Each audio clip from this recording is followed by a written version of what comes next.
सेवा जो कर रही है पति प्रेम में ही मेवा, सेवा जो कर रही है पति प्रेम में।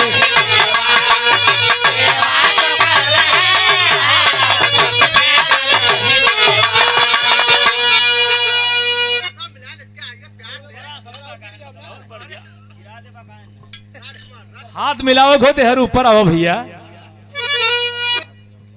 और हाथ मिलाए हमसे पौबो का करबे। माला हाथ वहां छुआवे जहां कुछ आनंद मिले। मतलब है, मतलब कुल एक ही बराबर वजनता है, कुल प्लस ही बा। जब माइनस रहे तब न 100 रुपए का पुरस्कार हमारे राजकुमार गौतम भैया सोतीपुर की धरती से, बहुत बहुत भैया के प्रणाम है। कहना है पति प्रेम में ही मेरा सेवा जो कर रही है,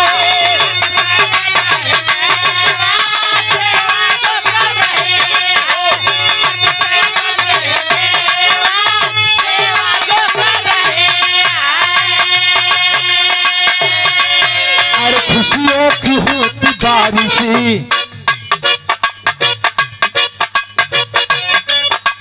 खुशियों की होती बारिश है, आंचल को भर रही है।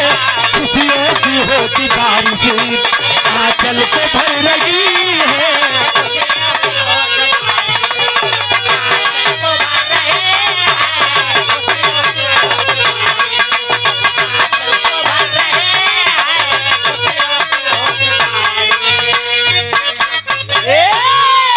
कहानी का मेरा शुरुआत हो गई, और मैं निवेदन करूंगा अपनी माताएं बहनों से, अगर से मन से हमार बिरहा आप लोग सुनबा तो हमार जहां तक उम्मीद बा आप लोगन के दिमाग एकदम बिल्कुल खुल जाए, और आंख से आंसू आवे न आवे कलेजा द्रवित हो जाए।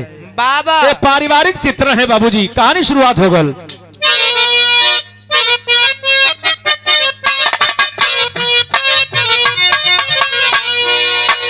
पति के प्रेम में दिन रात रहा करती थी, पति के साथ ही दुख दर्द सहा करती थी, कर हर काम सारा दिन टहल बजाती थी,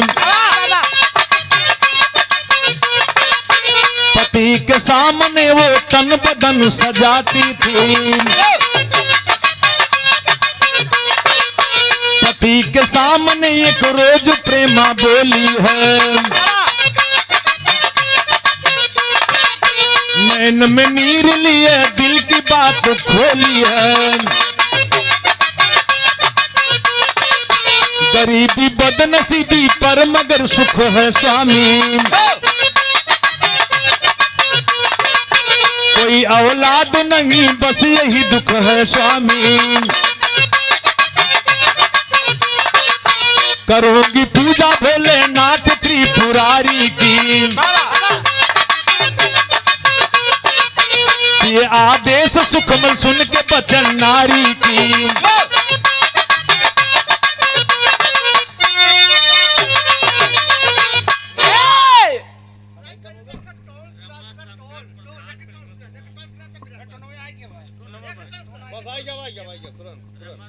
रमाशंकर प्रधान जी पिलकथुआ की धरती से 100 रुपए का पुरस्कार। रमाशंकर जी आए हैं कहाँ आए हैं? अच्छा प्रणाम। ये देखें बाबूजी हमार गीत आप सुने। एक पत्नी अपने पति को बहुत प्यार करती थी। बाबा पतिव्रता नारी रही। उन्होंने साबित करके दिखला दिया कि वास्तव में पत्नी और पति के बीच का संबंध कैसा होना चाहिए। अरे बड़ी पारिवारिक गीत है और भक्ति गीत है। मैं भक्ति रस से सराबोर गीत है और अपनी बहनों से अपने माताओं से चाहूंगा, जौन समय एक रोज प्रेमा अपने सैया सुखमल से रो करके कहने लगी बाबा कि मेरे प्राण प्यारे, आए मेरे भगवान, उम्र तो 40-45 बीत गई। अगर से आपके आदेश तो हो तो हम भगवान भोलेनाथ, उमा भवानी, पार्वती की हम पूजा करे चाहिए थे। हो सकत है आसन उनका डोल जाए तो लोग हमके बजनिया बजनिया कहत है प्रभु, कम से कम बजनिया के नाम छुट जाते। और आप जब सामने के हुक पर था तो लोग रास्ता पे रावे लागत है, कहे आए अरे पगली तो पूजा करते कहे ना, हम कहा मना करते। बिरहा में एक लाइन तर्ज लगा मास्टर भैया, टोन आएगा तो सब वाला, तो सब वाला टोन आएगा वही तर्जमा। हे राजा हमके बनारस घुमाई दे,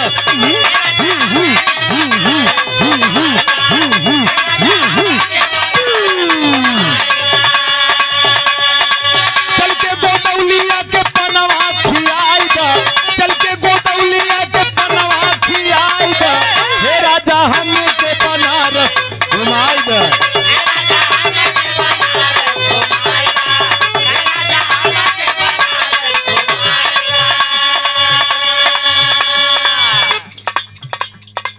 लेकिन आप लोग सुने होंगे एक गाना और आ रहा, कौन गाना रहा वो? बुढ़वा मलाई खाले बुढ़िया खाले लपसी,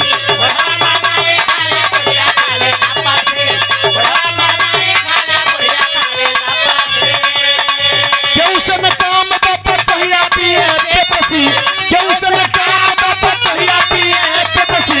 बुढ़वा मलाई खाले बुढ़िया खाले लपसी,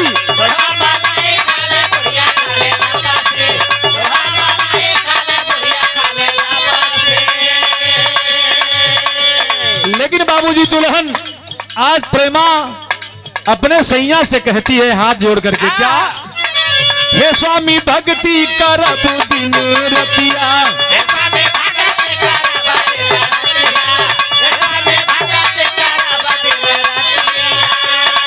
शिव शंकर पार्वती कटी है विपतिया, शिव शंकर पार्वती कटी है विपतिया। हे स्वामी भक्ति करब दिन रतिया।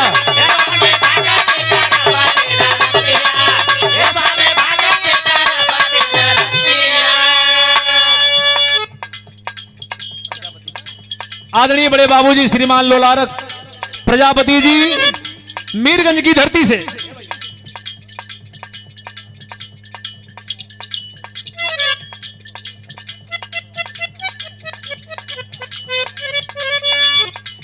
एक 51 रुपए का पुरस्कार बोबो प्रणाम नेताजी। जौने समय सुखमल से प्रेमा कहने लगी प्रभु हमें आदेश दे, हम भगवान भोलेनाथ पार्वती से कुछ मांगन मांगब, हो सकत उनका आसन डोल जाए। बाबा का कहले बाबू? सुबह शाम सेवा पति की निभाती,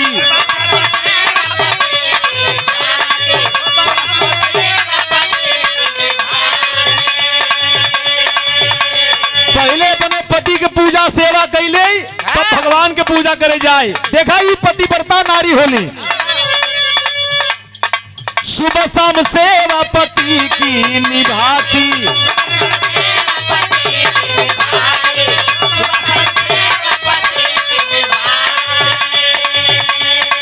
पर करे पूजा करन रोज जाती।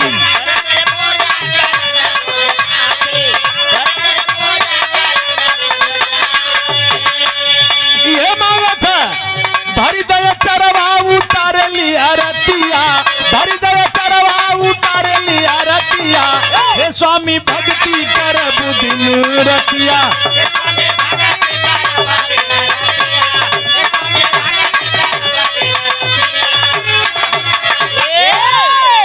ए भैया जोने समय जा करके भगवान भोलेनाथ और माता पार्वती के वही आसन मग्न होकर के मांगने लगी बाबूजी। मामा गांव के बगल में बहुत विशाल बट वृक्ष बा, वही बट वृक्ष के नीचे रोज पूजा करे। ये देखें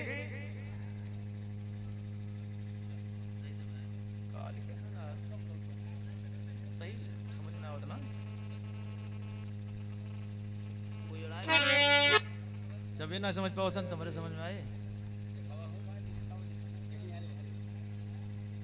की रहा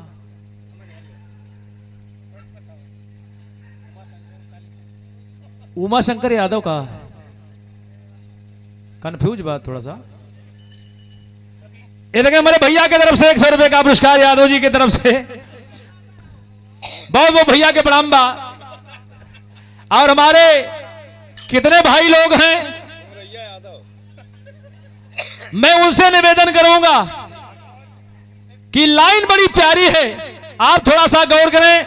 और हमारे बिरहा में एक लाइन बड़ी ऐसे ने गीत लगल कि हमारे माई बहन लोग बियाह शादी में गावत थी मामा कैसे गावत थी पारंपरिक गीत है कैसे भैया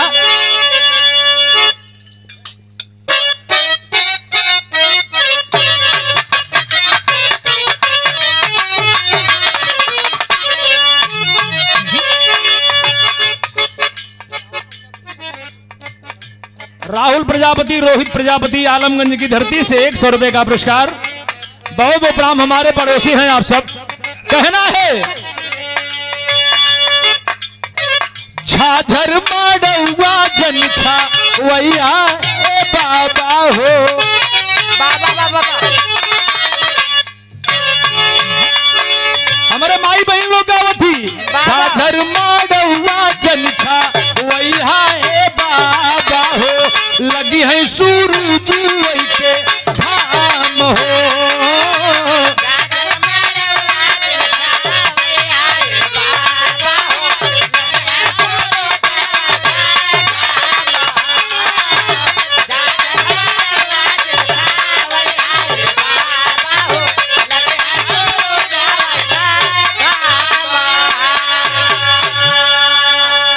जौने समय जा करके रोज पूजा करे प्रेमा देख करके बाबूजी प्रेमा को देख करके सुखमल भी सोचते हैं कि हम भी पूजा करेंगे भगवान भोलेनाथ का।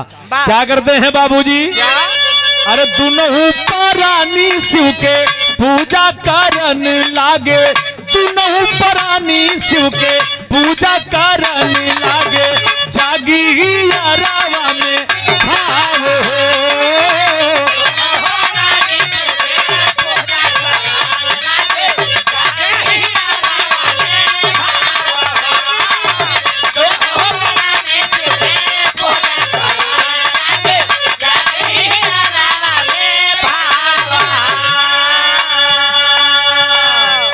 लेकिन एक रोज सुखमल कहने लगे कि प्रेमा तुम कह रही थी भगवान का आसन डोलेगा कब डोले। लेकिन प्रेमा एक बात कहती है क्या और धीरे धीरे स्वामी प्रेमा कहली समनवा अरे भोले दानी कबूता खोली है नयनवा अरे विधना खबरिया नहीं है कबहू ना कबहू गई है अरे विधना खबरिया नहीं है कबहू ना कबहू गई है गरीबी में ना हो।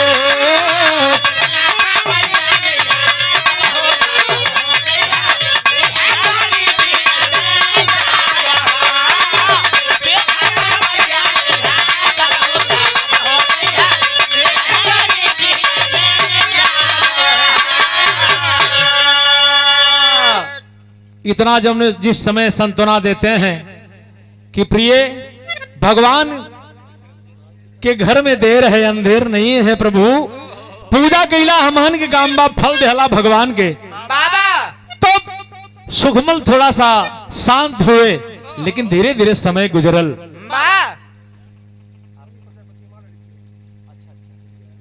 ये देखें सोनी प्रजापति ये छोटी बहन की तरफ से 100 रुपए का पुरस्कार बहुत बहुत आशीर्वाद। लेकिन कहना है बाबूजी जौने समय नित्य पूजा करे प्रेमा आस्था बना के भगवान दहिया तबो संतोष बा ना दहिया विराह में एक लाइन तर्ज बदल गया। नेताजी प्रधान जी तैयारी हुई का ठीक बा वह तर्जबा ए नेताजी हमारे उस्ताद गाँव स्वर्गीय रामदेव गुरु जी कैसे गाँव अरे हमार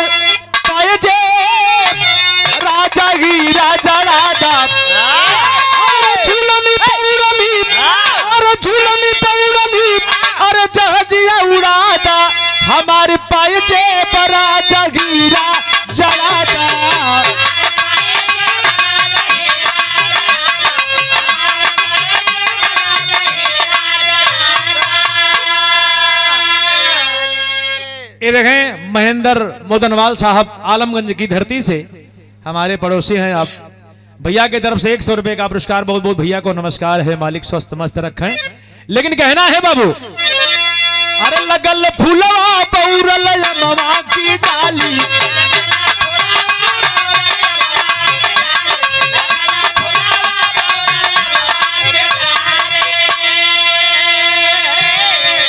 और फिरल नजर शिव जी, और फिरल नजर शिव जी बंद करके माली, लगल फूलवा पौरल यमवा की डाली।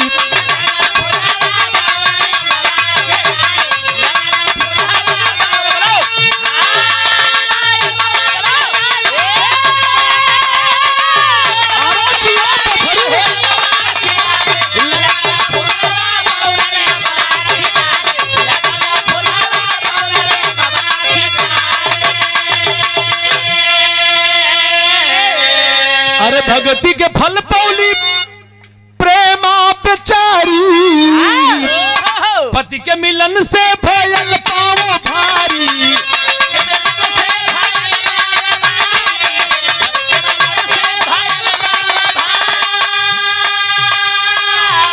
और दिन पर दिन बीतन लागे हाली हाली, लगल फूलवा डोली। लेकिन बिरहा में टेरी सलीम कभी लिखा था,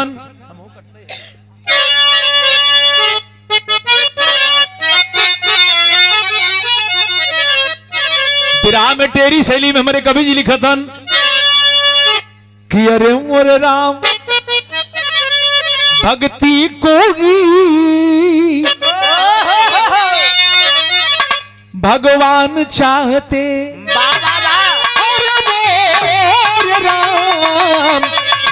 अरे भक्ति कोई भगवान चाहते, भक्ति बाब नहीं जिसके अंदर शैतान, भक्ति कोई भगवान चाहते।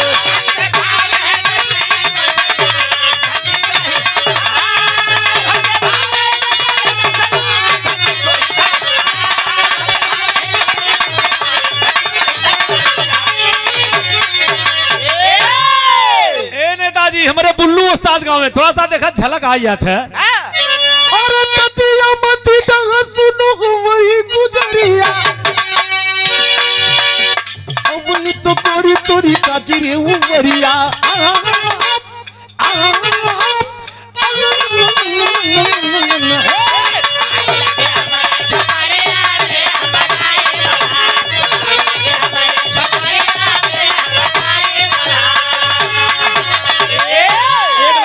कैसे गाँव है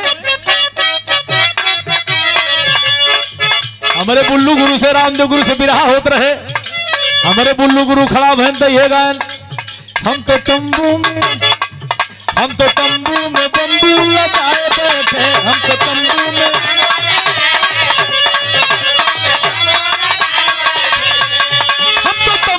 बंबू लगाए बैठे तंबू लंबू में।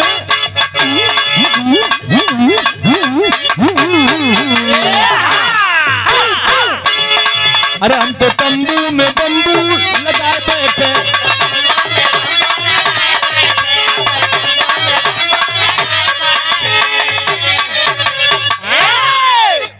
धीरे धीरे समय पूरा हो गल बाबू। प्रेमा के पेट में बच्चे गंस हो गया, धीरे धीरे 4 महीना 5 महीना 7 महीना 8 महीना 9वां महीना लगल। लेकिन कवि ने यही बिरहा का थोड़ा सा रुख बदल दिए। 2 लाइन विदेशिया का लाइन हो,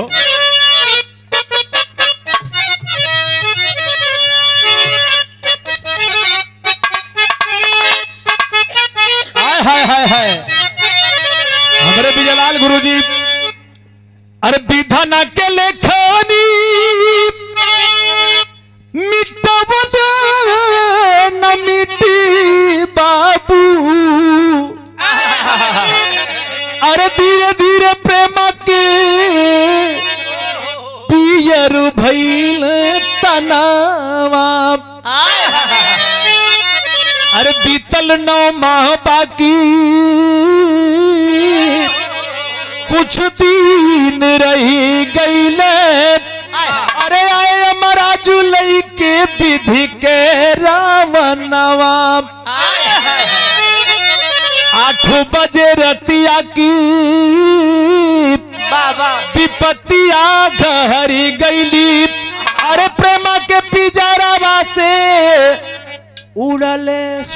सुगनावा। अरे मचा को हराम सुखमल पीटी पीटी छाती रोवे सामान सामान पर से झर झर नाया नावा। रोते हैं सुखमल वही लसिया पे गिर के कि प्रेमा इतना अटूट प्यार मैं कैसे जिंदा रह सकता। लोग पकड़ के हटाते हैं ले जाकर के वही बट वृक्ष के नीचे ले जाके रोज जहां पूजा करे प्रेमा वहीं दफन कर देते हैं। ये हर के बात है हर 2 मिनट बदे आप लोगों के दिमाग का आकर्षित कर चाहत थी 2 मिनट बदे आप लोगों के हम कैलाश ले चल थी।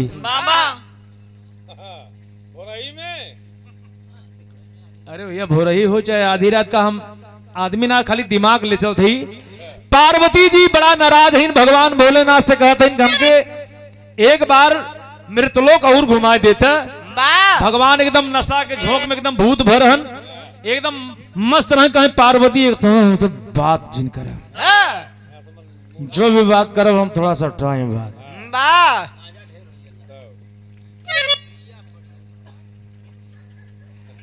पार्वती कहे ना है प्रभु हमारे इच्छा के पूर्ति करे यस बोले कहीं एकदम ना हटिया। पार्वती कहते हैं विराम एक लाइन तर्ज लगे हमारे उस्ताद गाँव में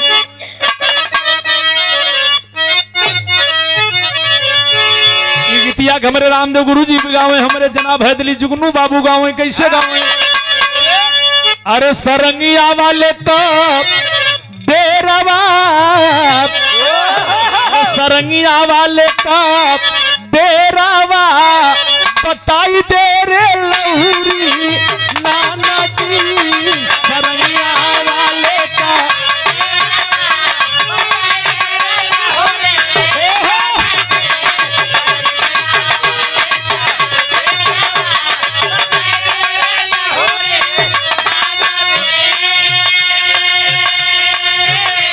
एक लाइन और गावे अरे कहवा से आवेला ढोलक मजीरा कहवा से आवैता बालाची।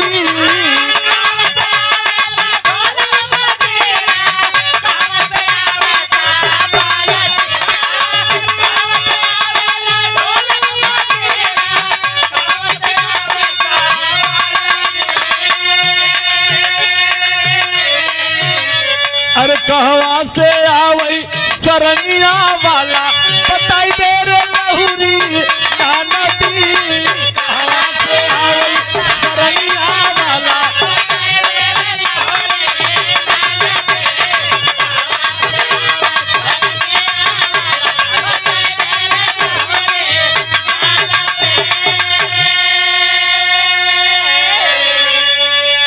ए भैया इत तर्ज रहल ये देखें आदरणीय हमारे छोटे अनुज जो परिचय के मोहताज नहीं। आप union bank Rampur union bank of India के आप कैशियर महोदय आदरणीय श्रीमान मनीष कुमार बाबू की तरफ से ये पुनः 500 रुपए का पुरस्कार जो हमारे कर्मानंद यादव जी के बड़े अजीजों में से दोस्त हैं। मतलब यहां तक बताई दी खाली एक जगह छोड़ के बस सब सत्संग ही रहते हैं एकदम। देखा मनीष भाई हंसाई दिया मुंह कृष्ण सुदामा वाली दोस्ती बा कहना है। अरे कहे माई शिव के समानवा अरे कहे माई शिव के समानवा कहनावा मानाए स्वामी जी।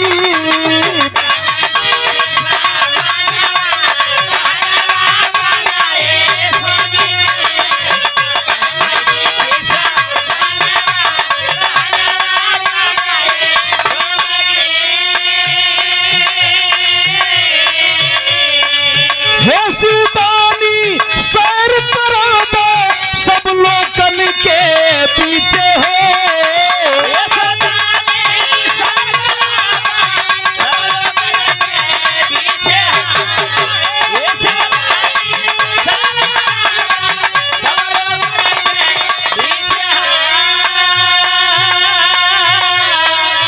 भगवान भोलेनाथ किसी तरह तैयार हो गए कहे पार्वती चलत जरूर हूं अब तोहरे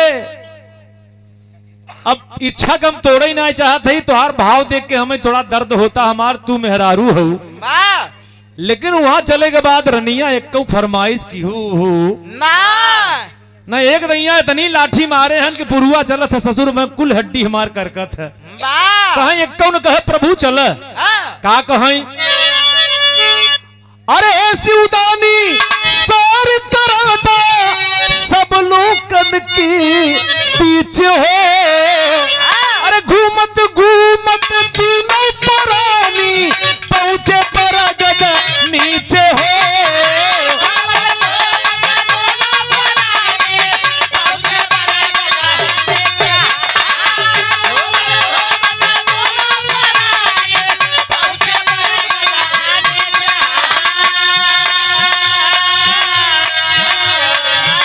एकदम पैर से डोल ना जाता, पार्वती एकदम छाला पड़ गया गोरे में। बाबा माता पार्वती जी एकदम एक पट वृक्ष देखिन कहे प्रभु 2 मिनट हमें आराम करे देते, हमार गोरवा से डोल ना जाता, छाला एकदम पड़ गया बा। कहे तब का चौकवासी चली जाऊ है चौकवासी चल दू खाली घूमे बदे एकदम मृतलोक या क्षेत्रफल बहुत लंबा बा। कहे प्रभु अब ये धूप में हमसे डोल ना जाता। अब वही रची कुचास पाइन भक देनी वही लौट गई। जब लौट गई न मंजीर अरे रोवे कहवा लला नवा, अरे कहनवा मानये स्वामी जी। वही उचास पाई के लौट गई वही जब काने तर आवाज कुछ मिला उनके बाबा पार्वती के केहो केहो, अरे ये तो बचवा रो था, उठ के लप से खड़ी हुई गई कहे भगवान भगवान भगवान। हाँ पार्वती हम पार्वती तो के दिखाते ही भगवान वो भगवान हुए। अरे हमके भाव बताओ थे यार जो हमें पार्वती कहता। ए भैया जौने समय पार्वती भगवान के जगाई के खड़ा की भगवान कहे का पार्वती कहें कहें अरे प्रभु ही लड़किया रो होता, कहें ये बती हम हूं बताए रे कैलाशों पर वहां चलबू नौटंकी तो हर चालू हो जाए। कहें प्रभु ये हमारे इच्छा के हमारे शंका के समाधान कही दे। भगवान कहीं अब जा चुम मार के तुरंत ही सोई जा, अब एकरे आगे मत बोलू। अब जाए कि पार्वती डर के मारी फिर सोई गई। एक बाद जब केहो का बात फिर आए तब उठ के बैठ गई कि जाए कि भगवान के छिनवाए के खड़ी कही दी। कहे प्रभु उठे उठे प्रभु अनर्थ हो जाए प्रभु। कहे का है कहीं ही लड़किया बा पापड़ का लाइन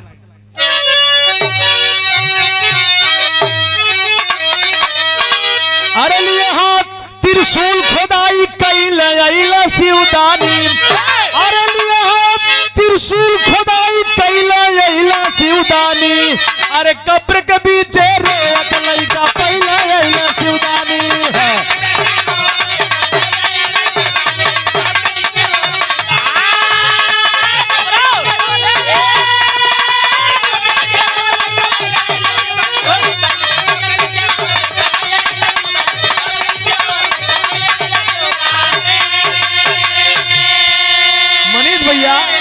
बताओ जब हमें पकड़े में नहीं इतना आनंद मिला था। उमा शंकर प्रधान जी पलकतुआ के धरती से हमारे बाबूजी हमारे गार्जियन हैं, आप बहुत हमारे पुराने सब हमारे गार्जियन हैं। आपके तरफ से 100 रुपए का पुरस्कार ऐसे खींचा था। बताओ हम यार ढोलक बा यार बाजा बा, अब ओजन शरीर बा हम खिंचाई जाई तब भैया हल्लुक मनइन के खींच भाई। ए भाई अरे 6 दिन बाद निकाले बालक विधि के अजब विधानवा हो, लाश मास हड्डी सड़ गईली बचल रहल स्थानवा हो, अरे अद्भुत लीला अमृत पान करौला शिवदानी, बालक माँ गिर जाके गोद में धैला शिवदानी। पार्वती के गोदी में ले जाए के फट से लड़का थमा देता, कहे ला पार्वती ला पकड़ा खिलावा हम चले। अब भगवान गुस्सा में त्रिशूल उपारन डमरू डिम डिम डिम डिम बाजत और चंद्रमा लहरत हईन, बाघंबर के छाल पहिरे हन आधा पहिरे हन आधा निखर हरे उसे झूलता एकदम सारा फील्ड खाली बा। अब रहेले उधर चला जाता हूं, पार्वती कहे पहिला ए प्रभु कहे तू आवा हम चले। अब ओन्हे का पता बा कि पार्वती हमें पहिरे बदे बाघंबर कहत है नो हरे निखर हरे चापे चला जाता अब जाए से आगे से घेर के कहे प्रभु पहले छलिया पहले एक बात हमार समझ ले कहे प्रभु बतावा ई दुधमुहा बचवा थमाई दे है ई बिना महतारी के जिए कहे तो हर कहे के मतलब ई या कि एकरे मायुक जी आई देई पार्वती हम वही तो बताए दे रे कम एकरे आगे आइंदा बोलू मत न बात बिगड़ जाए। अब पार्वती जानत है मेहरारू के अंदर दाढ़ी भैया इतनी अरे बाप रे बाप त्रिया न जाने है त्रिया चरित्र दैयो न जाने माया से एकदम भगवान के एकदम ढिगाई दीन की भगवान एकदम न्यूट्रल हो गया एकदम जैसे मोम पिघलाई जस कहीं तस चलत हन कहीं जौन कहबो तौन करबो करब हमार तू मेहरारू हो न काब है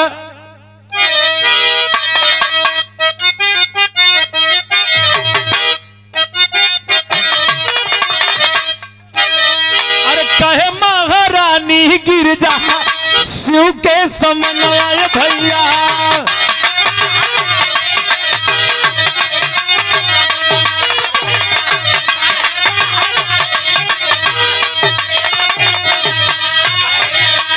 गोदिया में लेहलिन कब ललन रे उठाई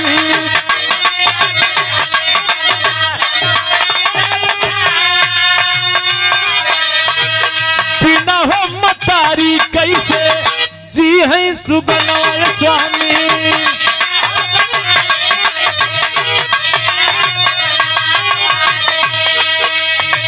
बेप महतरियों के अरियन के हो जिया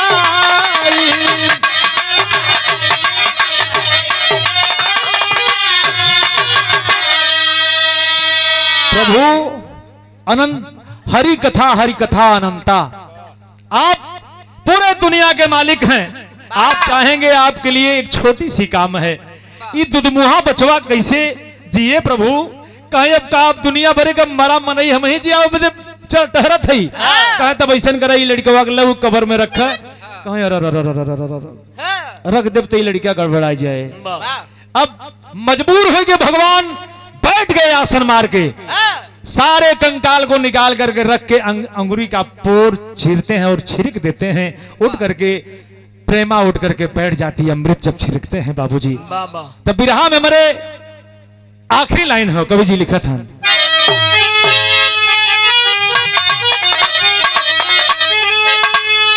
इतना कह करके जौने समय बचवा के गोद में उसके मां को दे करके पार्वती कहती हैं कि बिटिया तू चली जा अपने घर और हम लोग इतने में कहते हुए अंतर ध्यान हो जाते हैं बारे दुनिया के मालिक जिया शेर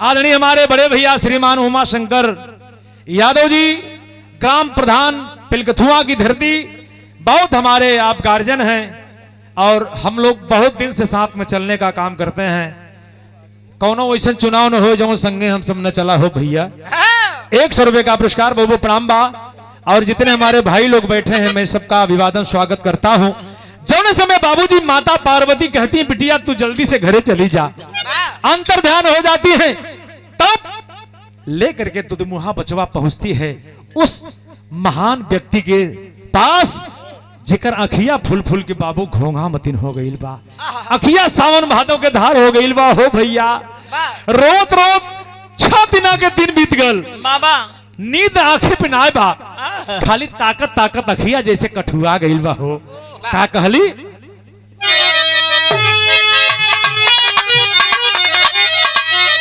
और उठो जगावे प्रेम स्वामी आई गईली अरे उठो जगावे प्रेम स्वामी आई गईली सुंदर तन गोदी सुगनवा के पाई गई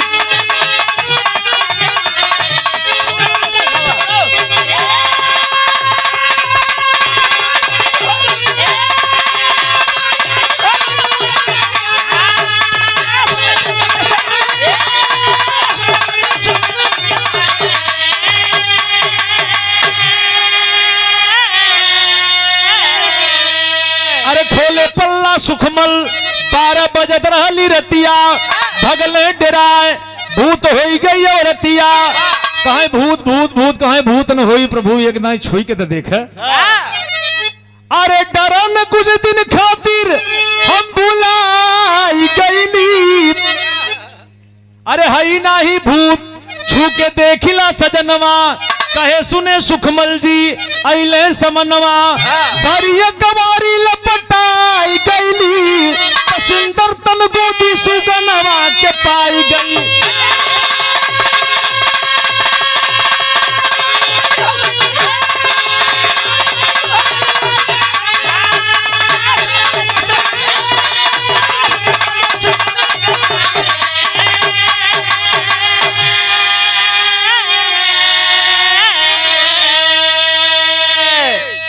का भैया मैं सब मेहमान मन खली आएगन अब हम चली खाई ली अच्छा अच्छा बस ये लास्ट मार लाइन हो हम निपटाए भी जौने समय लिपट के दोनों प्राणी रोए लगलन प्रेमा से सुखमल कहते हैं तू तो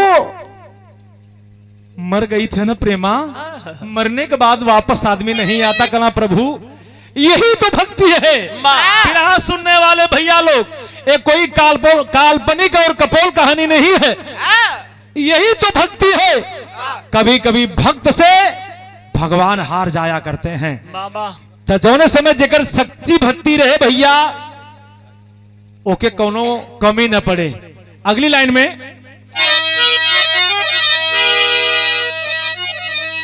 अरे खुशी खुशी बीते लागल सजवा बिहनवा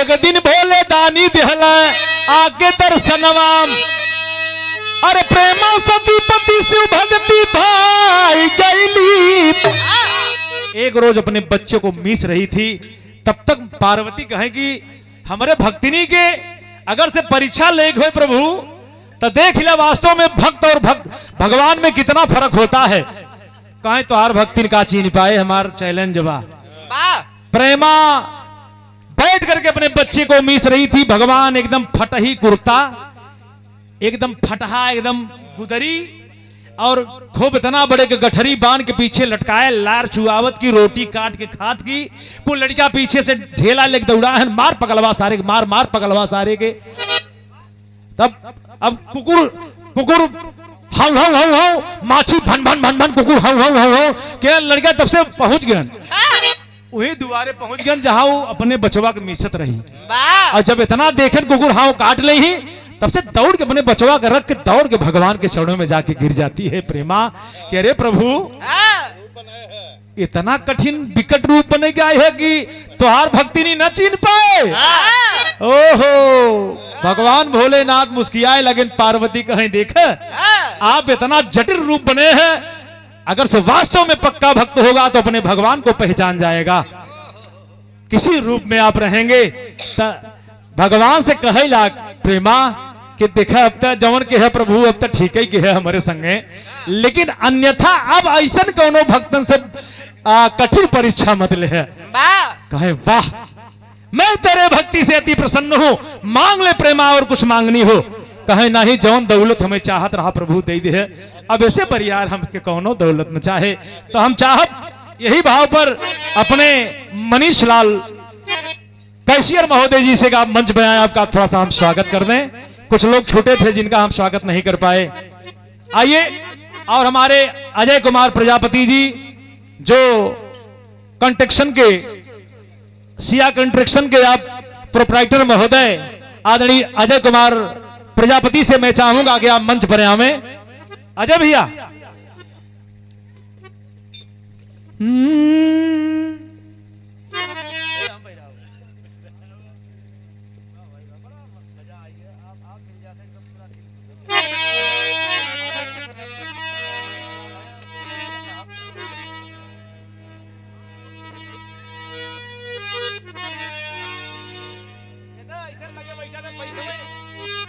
लोग पैसा बदे सीखत है पैसा बदे तरसत है पैसा गिन के एकदम दिना भर पैसा गिनबे करते हैं वो भी आ जाते हैं पैसा गिनत गिनत यहाँ हम सब थोड़ थार गिनी थे तो कई लाख करोड़ रुपया गिनत हैं भाई और मैं चाहूंगा अजय भाई से, अजय प्रजापति जी आइए, थोड़ा सा आपका भी स्वागत हो जाए। कहां गए अजय भाई? चला हुआ।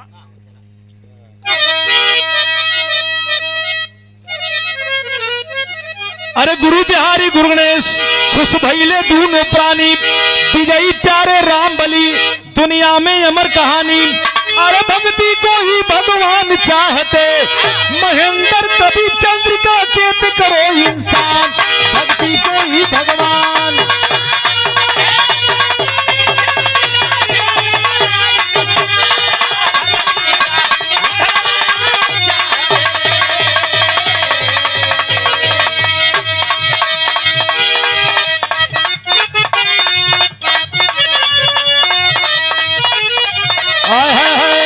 नहीं चाहिए दिल दुखाना किसी का,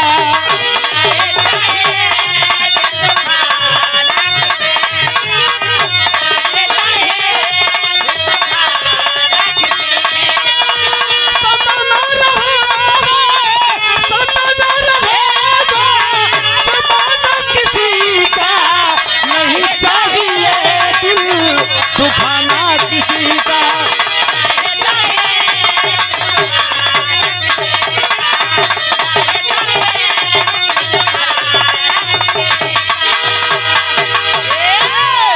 बहुत बहुत धन्यवाद।